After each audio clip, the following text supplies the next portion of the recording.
Hey fellow coders, welcome back to Game Development with Python. In today's part 3, we're going to explore the world of loops and make our first game. Let's get started. Loops work quite similarly to if statements, using the same conditional statements and requiring all the contained code to be indented. However, when a loop reaches the end of the code block, instead of continuing like an if statement, it will go back to the top of the loop.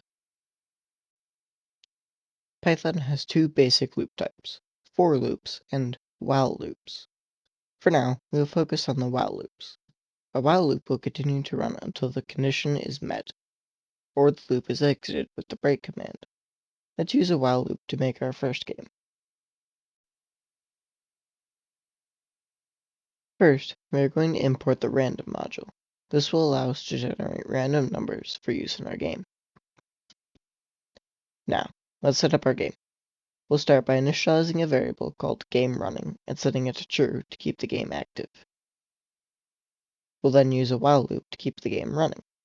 Inside the loop, we'll generate a random trapdoor, and the player will have to guess which door to open.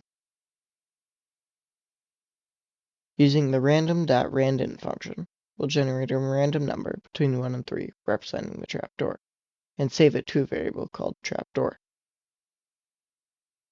The player will then import their guess for the door number. We'll convert this input to an integer for comparison.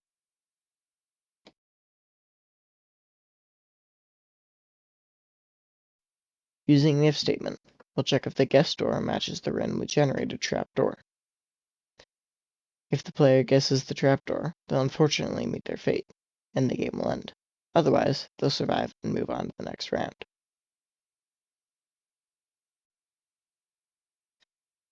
Loops are an essential part of game development, and now that we know how to use them and have made our first game, we can start learning how to make some much more advanced games. Thanks for watching, and if you've been enjoying the series, don't forget to like and subscribe. Until next time.